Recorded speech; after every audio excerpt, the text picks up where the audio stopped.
Everyone, this is Deepa Yadav. Welcome back to my YouTube channel. तो आज मैं स्टार्ट करने वाली हूँ आप लोग के लिए सीटेट जुलाई 2023 के लिए ईवीएस, जो कि पेपर फर्स्ट में 30 नंबर की आती है और कुछ प्रीवियस ईयर क्वेश्चंस के साथ जो पेपर में हमेशा पूछे जाते हैं। तो ये क्वेश्चंस के साथ आपको काफ़ी हेल्प मिलने वाली है। तो वीडियो शुरू करने से पहले अगर आप मेरे चैनल पर नए हैं तो सब्सक्राइब कर लें और बेल आइकन को प्रेस कर दें, जिससे नोटिफिकेशन आप तक पहुंच जाए और आप डेली वीडियोस को देख पाएं। इस टाइम जो लोग भी मेरी वीडियोस को देख रहे हैं, जल्दी से इस वीडियो को शेयर कर दें, जिससे और भी लोग ये वीडियो को देख पाएं और मुझसे कनेक्ट हो पाएं। तो चलिए फिर स्टार्ट करते हैं। तो आज के प्रैक्टिस सेट का फर्स्ट क्वेश्चन है, नीचे दिए गए पक्षियों की कौन सी प्रजाति झटके से करती है? क्या करती है? अपनी गर्दन आगे पीछे करती है। ऑप्शन ए बसंत गौरी, ऑप्शन बी मैना, ऑप्शन सी उल्लू, ऑप्शन डी कौवा। इसका करेक्ट आंसर होगा ऑप्शन नंबर बी मैना। आपको तो पता ही है कि आप जानते हैं कि पक्षियों के उड़ने, चलने और गर्दन घुमाने के तरीके क्या होते हैं, अलग अलग होते हैं। तो मैना जो होते हैं, मैना झटके से अपनी गर्दन को आगे पीछे करती है। वहीं पे उल्लू जो होता है ना, उल्लू तो अपनी गर्दन को पीछे तक घुमा सकता है और मैना झटके से अपनी गर्दन आगे पीछे करती है। तो इस क्वेश्चन का आंसर क्या होगा? Option number 20 correct answer. Next question है, नीचे दी गई सूची पर विचार कीजिए। कछुआ, घड़ियाल, कौवा, बत्तख, मछली। हाँ, ये सारी सूचियाँ दी गई हैं कुछ, और बोला गया है कि इस सूची में से निम्न में से कौन सा एक दूसरे से भिन्न है। तो ऑप्शन ए है घड़ियाल, ऑप्शन बी कछुआ, ऑप्शन सी मछली, ऑप्शन डी कौवा। तो इसका करेक्ट आंसर होगा ऑप्शन नंबर डी कौवा। कौवा कैसे भिन्न है दूसरे से? कौवा अन्य जंतुओं से इसलिए भिन्न है कि कौवा आकाश में उड़ने वाला एक पक्षी है, जबकि कछुआ जो है, घड़ियाल, बत्तख, मछली, ये सब क्या है? जलीय जीव हैं। जलीय जीव हैं जो पानी में रहते हैं। और कौवा क्या है? कौवा इसलिए भिन्न है कि कौवा आकाश में उड़ने वाला एक पक्षी है, तो इसलिए ये भिन्न है। तो option D is correct answer. Next question है, ये देखिए, हाथियों के विषय में नीचे दिए गए कथनों पर विचार कीजिए। ये आपके जो क्वेश्चन स्टेटमेंट वाले क्वेश्चन हैं, कथन जो दिए गए हैं, ये एनसीईआरटी से ही उठाए गए हैं क्वेश्चंस को। तो इसलिए आप लोग 3rd, 4th और 5th क्लास के एनसीईआरटी को पूरा पढ़ जाइए, उसी से आपके क्वेश्चंस ईवीएस में पूछे जाते हैं। तो ए ऑप्शन दिया है कि हाथी बहुत कम आराम करते हैं और यह एक दिन में केवल 2 से 4 घंटे ही सोते हैं। ऑप्शन बी है, एक बड़ा हाथी एक दिन में 200 किलोग्राम से अधिक पत्तियां और झाड़ियां खा लेता है। ऑप्शन सी है, इन्हें पानी और कीचड़ में खेलना बहुत भाता है, इससे उनके शरीर को ठंडक मिलती है। ऑप्शन डी है, किसी हाथियों के झुंड सबसे बुजुर्ग हथिनी ही सभी फैसले लेती है। और नीचे आपके इनमें से सही कथन कौन सा है वो आपको बताना है। ये सारे ऑप्शन दिए गए हैं। तो सबसे पहले स्टेटमेंट हम पहले वो करेंगे कि कौन सा सही है और कौन सा गलत है। तो एलिमिनेशन मेथड का हम लोग यहाँ पे यूज़ करेंगे। तो सबसे पहले ए पढ़ते हैं कि हाथी बहुत कम आराम करते हैं और ये एक दिन में केवल 2 से 4 घंटे ही सोते हैं। तो ये तो करेक्ट है कि हाथी बहुत आराम करते हैं और ये एक दिन में केवल 2 से 4 घंटे सोते हैं। ऑप्शन बी है कि एक बड़ा हाथी एक दिन में 200 किलोग्राम से अधिक पत्तियां और झाड़ियां खा लेता है। तो ये क्या है? ये गलत है। ये ऑप्शन ये गलत है, बी वाला। ये इसमें होना चाहिए कि एक बड़ा हाथी एक दिन में 100 किलोग्राम से ज़्यादा पत्ते और झाड़ियाँ खा लेता है। इसका ये होगा, ये 200 नहीं खाता, तो ये आपका रॉन्ग हो जाएगा। ऑप्शन सी है वहीं पे कि इन्हें पानी और कीचड़ में खेलना बहुत भाता है, इससे उनके शरीर को ठंडक मिलती है। तो ये क्या है? करेक्ट है। हाथी को पानी और कीचड़ में खेलना बहुत भाता है, इससे उनके शरीर को ठंडक मिलती है। तो ये आपका करेक्ट हो जाएगा, सी वाला। ऑप्शन डी है कि किसी हाथियों के झुंड में सबसे बुजुर्ग क्या होती है, हथनी ही सभी फैसले लेती है। तो ये भी आपका करेक्ट आंसर है, मतलब करेक्ट है ये भी स्टेटमेंट। तो इसका करेक्ट आंसर आपका कथन कौन कौन सा सही है, तो ये आपका ए सही है, सी सही है और डी सही है। ऑप्शन बी क्या है, गलत है। तो इसमें आप ऑप्शन में देख लीजिए कि वो कहाँ पे है, सी, डी और ए। हाँ, ये देखिए सी, डी और ए, ये आपका करेक्ट आंसर हो गया। तो इस तरीके के क्वेश्चन पूछे जाते हैं एग्जाम में, स्टेटमेंट वाले। नेक्स्ट क्वेश्चन है निपेंथीज। निपेंथीज वह पौधा है जो शिकार करता है के विषय में नीचे दिए गए कथनों पर विचार कीजिए। ऑप्शन ए है यह ऑस्ट्रेलिया, इंडोनेशिया और भारत में मेघालय में पाया जाता है। ऑप्शन बी है इसका आकार घड़े जैसे होता है और इसका मुंह एक पत्ती से ढका होता है। ऑप्शन सी है यह केवल छोटे कीड़े मकोड़ों को फंसाकर उनका शिकार कर सकता है।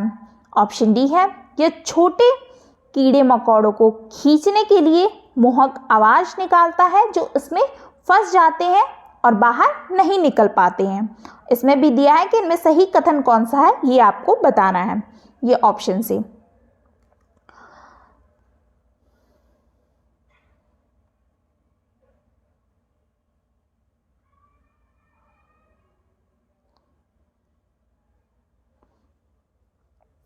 तो ये ऑप्शन ए है यह ऑस्ट्रेलिया, इंडोनेशिया और भारत में मेघालय में पाया जाता है। तो ये आपका करेक्ट है, ये क्या है, करेक्ट है। और इसका ऑप्शन बी है इसका आकार घड़ी जैसा होता है और इसका मुंह एक पत्ती से ढका होता है, ये भी आपका करेक्ट है।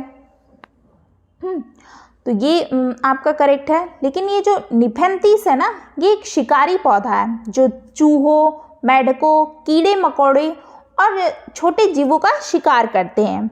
यहाँ पे लिखा है ऑप्शन सी में कि यह केवल छोटे कीड़े, केवल यहाँ पे यूज़ कर दिया, देखिए छोटे कीड़े मकोड़ों को फंसाकर उनका शिकार कर सकता है, लेकिन ये गलत है। अभी मैंने क्या बताया कि निपेंथीज जो है एक शिकारी पौधा है जो चूहों, मेढकों, कीड़े मकोड़े और भी छोटे जीव को का शिकार करते हैं। तो ये आपका यहाँ पे गलत हो, क्योंकि ये केवल छोटे कीड़े मकोड़ों को फंसाकर उनका शिकार करता है। तो ये जो स्टेटमेंट है वो गलत हो गया। ऑप्शन डी है कि यह छोटे कीड़े मकोड़ों को खींचने के लिए मोहक आवाज निकालता है जो इसमें फंस जाते हैं और बाहर नहीं निकल पाते हैं।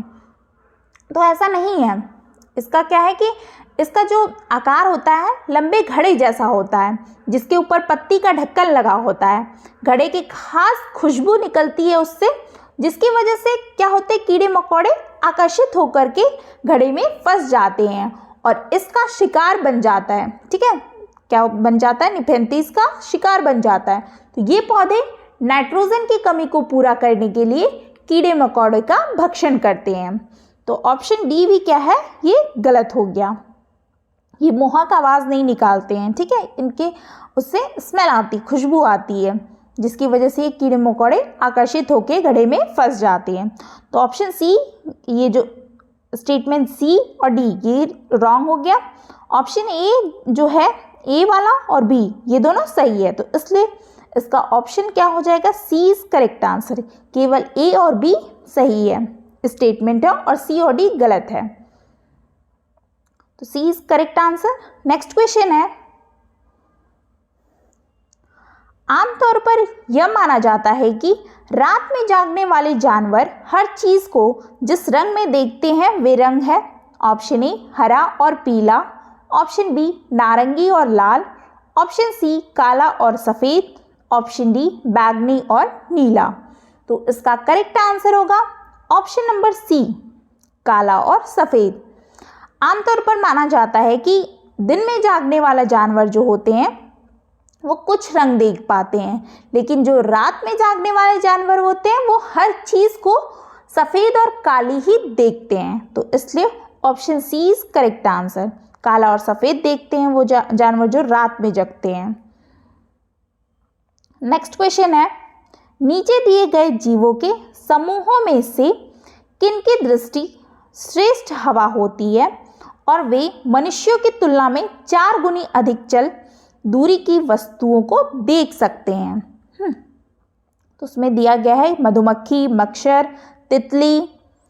ऑप्शन बी है बाघ, तेंदुआ, सांड।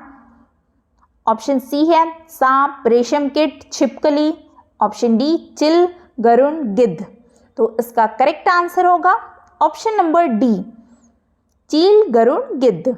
ये जो जितने भी ऑप्शन दिए हैं, जीव समूह जितने भी हैं, समूह में जितने भी दिए गए हैं, उनमें से मनुष्य से 4 गुना अधिक दूरी तक वस्तुओं को देख पाने में सक्षम समूह चील, गरुड़ और गिद्ध है। तो इसलिए option D is correct answer.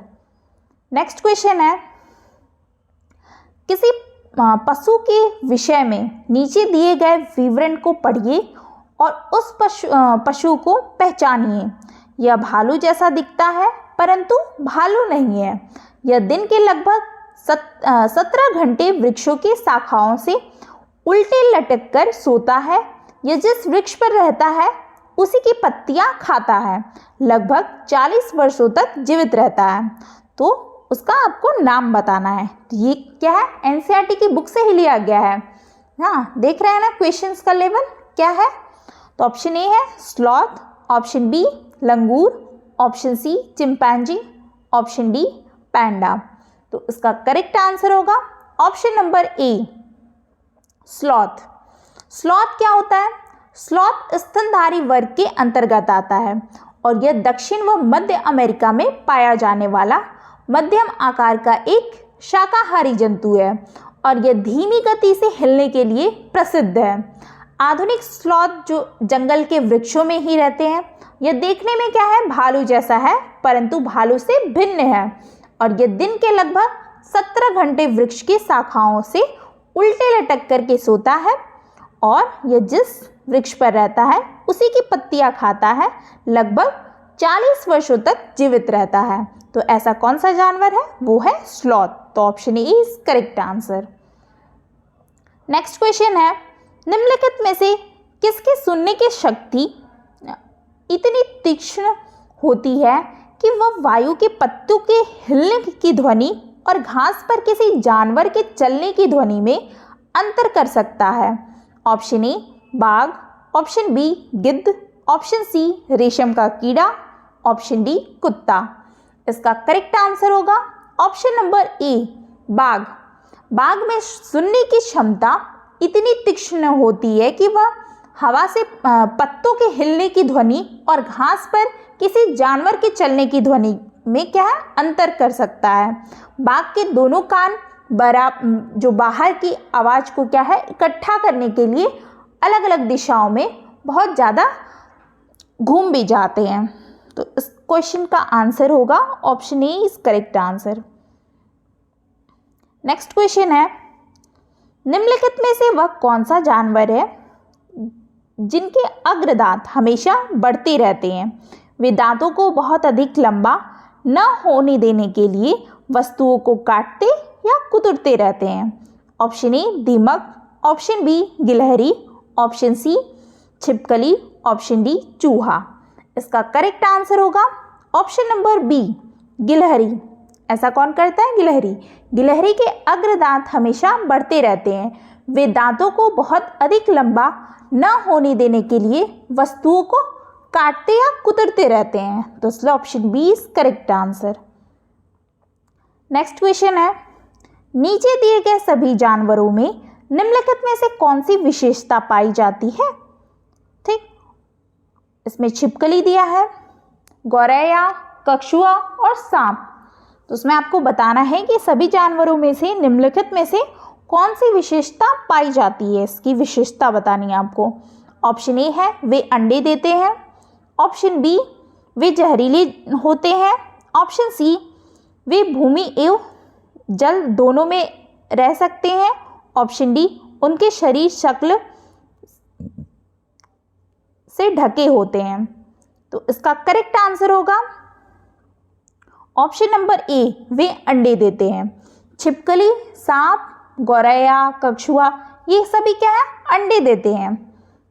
और अंडे देने वाले जंतुओं को अंड्योज कहते हैं, और तथा जो बच्चे देते हैं उन्हें जरायुज कहते हैं। ठीक, तो इतनी चीज़ें आपने समझ ली।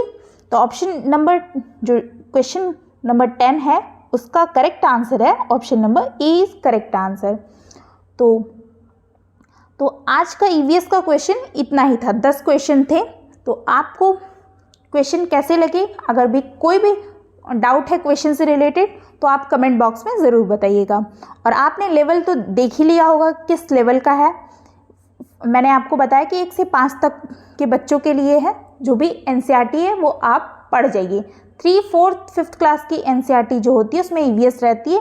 ये तीनों जो है, तीनों क्लास की बुक्स को अच्छे से क्लियरली पढ़ लीजिए। 2 महीने का टाइम है और ज़्यादा टाइम नहीं लगता है इसको पढ़ने में। पतली पतली बुक होती है और पढ़ ली। और जो जितनी भी प्रैक्टिस कराई जा रही है वो हर डेली आप प्रैक्टिस कीजिए। जितना ज़्यादा प्रैक्टिस करेंगे पेपर में उतनी ही ज़्यादा हेल्प मिलेगी। मिलते हैं फिर नेक्स्ट वीडियो में और भी अच्छे क्वेश्चंस के साथ। अगर वीडियो अच्छी लगी हो तो लाइक शेयर सब्सक्राइब करना ना भूलें। मिलते हैं नेक्स्ट वीडियो में सेकंड पार्ट के साथ। Thank you.